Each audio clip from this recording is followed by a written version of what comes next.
আব্দুল নূর জানতে চেয়েছেন, ওয়াজ মাহফিলে ভ্রান্ত আকীদা নিয়ে আলোচনা করলে এটা কি গীবতের সংজ্ঞায় পড়ে?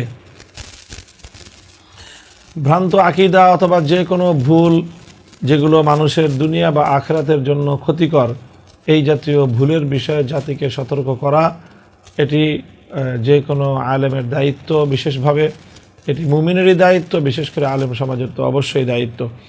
বিশেষ করে যখনই ধর্মীয় কোনো আকীদা, বিশ্বাস অথবা ইসলামী যে কোনো শরিয়ার বিধান, ইসলামের হুকুম, ইবাদত ইত্যাদির ক্ষেত্রে যে কোনো ভ্রান্তি সমাজের মধ্যে দেখা দিবে অথবা যে কোনো বিভ্রান্তি সমাজের মধ্যে ছড়িয়ে পড়ার আশঙ্কা দেখা দিবে, সেই বিষয়ে জাতিকে সতর্ক করা, বিশেষ করে যারা ওয়াজ মাহফিল আলোচনা করে থাকেন, এটি তাদের পেশাগত গুরুত্বপূর্ণ দায়িত্ব। রাসূল সাল্লাল্লাহু আলাইহি ওয়াসাল্লাম ইরশাদ করেছেন, ইয়াহমিলু হাযাল ইলমা মিন কুল্লি খালাফিন উদুলুহু ইয়ানফুনা আনহু তাহরিফাল গালিন ওয়া ইনতিহালাল মুবতিলিন ওয়া তাওয়িলাল জাহিলিন। যে এই এলেমকে, এই দ্বীনের এই এলেমকে ধারণ করবে প্রত্যেক প্রজন্ম থেকে যারা আস্থাশীল এবং নির্ভরযোগ্য। তারা এখানে যারা বাড়াবাড়ি করতে গিয়ে দ্বীনের মধ্যে যে বিকৃতি সাধন করে, সেই বিকৃতিকে তারা রোধ করবে। যারা বাতিলপন্থী, কোরআন হাদিসের বিভিন্ন রেফারেন্সের মাধ্যমে ভুল তারা প্রমাণ পেশ করে, তাদের সেই প্রমাণের ভুল দিকগুলোকে, বিভ্রান্তিগুলোকে তারা নিরসন করবেন। ওয়া তাওয়িলাল জাহিলিন, এবং মূর্খ যারা কোরআন এবং হাদিসকে ভুল ব্যাখ্যা করে, তাদের সেই ভুল ব্যাখ্যারও আলেম সমাজের দায়িত্ব হলো সেগুলোকে সঠিক ব্যাখ্যা দিয়ে সেই ভুল প্রচারণাকে প্রতিহত করা, রদ করা।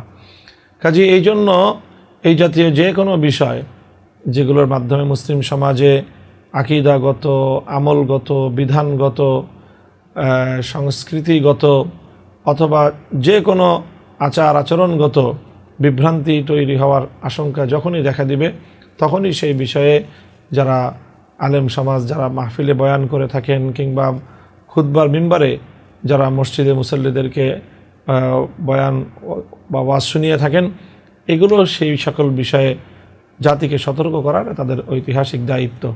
এটা কোনোভাবেই গীবতের অন্তর্ভুক্ত নয়। গীবত যেটি কোনো মানুষকে তার অগোচরে তার দোষ আলোচনা করা, যেই দোষটি তার মধ্যে রয়েছে, সেইটিকে বলা হয় গীবত। কিন্তু কিছু কিছু ক্ষেত্রে কারো অনুপস্থিতিতে তার দোষ আলোচনা করার বৈধতা রয়েছে। যেমন কোনো শাসক, তিনি যদি অত্যাচারী শাসক হন, তাহলে সেই অত্যাচারী শাসকের অত্যাচার সম্পর্কে মানুষকে সচেতন করার জন্য শাসকের অনুপস্থিতিতে তার দুশ্চর্চা করা যায়।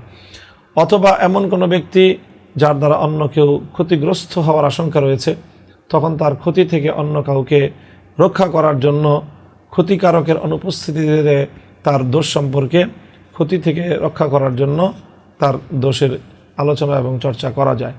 অথবা কেউ যখন এমন কোনো বিভ্রান্তিতে, এমন কোনো অন্যায়ের সাথে জড়িত হয়ে পড়ে, যে অন্যায় থেকে তাকে রক্ষা করার জন্য তার অভিভাবক সমতুল্য কারো কাছে তার সেই অন্যায় সম্পর্কে অবহিত করলে তাকে অন্যায় থেকে বিরত রাখা যাবে, তখন তার অভিভাবকের কাছে তার দোষ ত্রুটি প্রকাশ করা যায়। এই সকল ক্ষেত্রগুলোতে তার দোষ বর্ণনা করা, এটা ইসলামী শরীয়তে নিষিদ্ধ, গীবতের অন্তর্ভুক্ত হবে না। কাজেই সেই জায়গা থেকে যার ভুল বক্তব্যের দ্বারা, যার ভুল আলোচনার দ্বারা জাতি বিভ্রান্ত হতে পারে, ইসলামের দৃষ্টিকোণ থেকে মানুষের ক্ষতি হতে পারে, সেই বিষয়ে মানুষকে তার ক্ষতি থেকে রক্ষা করা, তার ক্ষতি এবং তার বিভ্রান্তি নিয়ে ইসলামী শরিয়ার আলোকে সীমারেখার মধ্যে থেকে আলোচনা করা, এটা আলেমদের দায়িত্ব।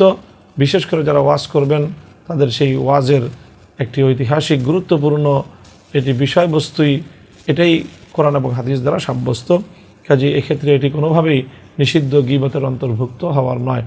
তবে হ্যাঁ, কেউ যদি শুধুমাত্র অন্যের দোষ আলোচনা করার জন্যই তার অবর্তমানে তার দোষ নিয়ে, তার ব্যক্তিগত কোনো দোষ নিয়ে আলোচনা করে, তাহলে সেটি অবশ্যই গীবতের অন্তর্ভুক্ত হবে।